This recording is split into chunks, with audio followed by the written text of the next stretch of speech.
নমস্কাৰ বন্ধু বান্ধৱীসকল Assamese health tips and tricks নামৰ মোৰ এই চেনেললৈ আপোনালোকক সকলোকে স্বাগতম জনাইছোঁ।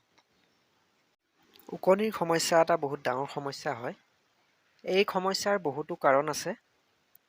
গতিকে আমি এই ভিডিঅ'টোত ওকণি হোৱাৰ কাৰণ আৰু ইয়াৰ ঘৰুৱা প্ৰতিকাৰ তথা বনদৰৱসমূহৰ বিষয়ে আলোচনা কৰিম। সেয়েহে কোনো ধৰণৰ স্কিপ নকৰাকৈ ভিডিঅ'টো শেষলৈকে চাব। আৰু যদি ভিডিঅ'টো ভাল লাগে লাইক শ্বেয়াৰ আৰু কমেণ্ট কৰিব।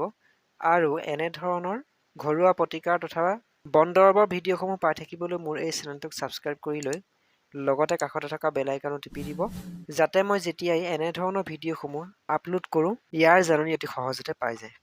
পলম নকৰাকৈ বলক ভিডিঅ'টো আৰম্ভ কৰোঁ।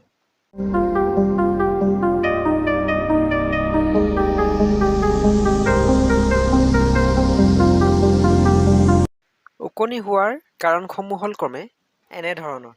ওকণি সাধাৰণতে দুবিধ হয়।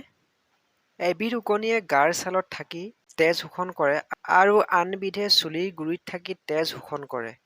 এই ওকণিয়ে কামুৰিলে চাইফাছ নামৰ এবিধ ৰোগ হয়। আনহাতে এই ওকণি হ'লে ছালত খহু হয় আৰু খজুৱায়। এই ওকণিৰ সমস্যাৰ কেইবাধৰণৰ বনদৰৱ তথা ঘৰুৱা প্ৰতিকাৰ আছে, যিসমূহ গ্ৰহণ কৰিলে আপোনালোকে অতি সহজতে ইয়াৰ পৰা পৰিত্ৰাণ পাব পাৰিব। ইয়াৰ বনদৰৱসমূহৰ বিষয়ে জানো আহকচোন।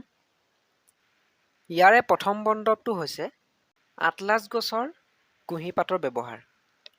এই ঔষধ তৈয়াৰ কৰিবলৈ হ'লে আটলাছ গছৰ কুঁহিপাত অলপ সংগ্ৰহ কৰি এই পাতসমূহক ভালদৰে ধুই পতা বা খুন্দনাত ভালদৰে পিহি কৰি ইয়াক মূৰত প্ৰলেপ কৰি ল'ব লাগিব। যদি এনে কৰা হয় তেন্তে এই সমস্যাৰ পৰা পৰিত্ৰাণ পাব পাৰি।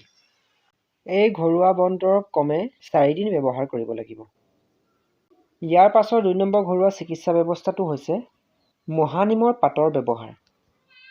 মহানিমৰ পাত অলপ আনি ভালদৰে ধুই ইয়াক পতা বা খুন্দনাত ভালদৰে পিহি মূৰত প্ৰলেপ দিব লাগিব আৰু কমে 20 মিনিটমান ইয়াক লৈ ৰৈ থাকিব লাগিব আৰু 20 মিনিটমানৰ পিছত মূৰটো ভালকৈ ধুই ল'ব।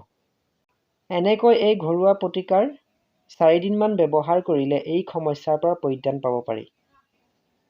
ইয়াৰে 3 নম্বৰ ঘৰুৱা প্ৰতিকাৰটো হৈছে আমলখি আৰু গোলনেমুৰ ব্যৱহাৰ।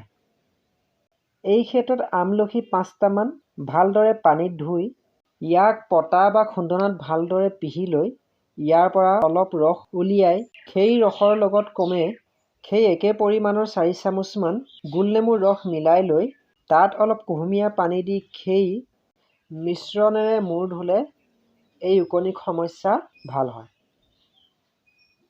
ইয়াৰে 4 নম্বৰ ঘৰুৱা প্ৰতিকাৰটো হৈছে চিত্ৰনলাৰ তেল আৰু নাৰিকলৰ তেল মিহলি কৰি মূৰত সানিলে এই সমস্যাৰ পৰা সুফল লাভ কৰিব পাৰি।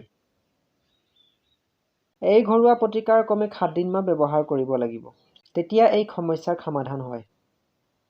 বন্ধু বান্ধৱীসকল, এয়ে আছিল আজিৰ ওকণি সমস্যাৰ ঘৰুৱা সমাধান তথা বনদৰৱ। যদি ভিডিঅ'টো ভাল লাগিল লাইক শ্বেয়াৰ আৰু কমেণ্ট কৰিব আৰু এনে ধৰণৰ ঘৰুৱা প্ৰতিকাৰ তথা বনদৰৱসমূহৰ ভিডিঅ'সমূহ পাই থাকিবলৈ মোৰ এই চেনেলটোক ছাবস্ক্ৰাইব কৰি লৈ লগতে কাষতে থকা বেল আইকনটো টিপি ল'ব। ভিডিঅ'টো সম্পূৰ্ণকৈ চোৱাৰ বাবে ধন্যবাদ।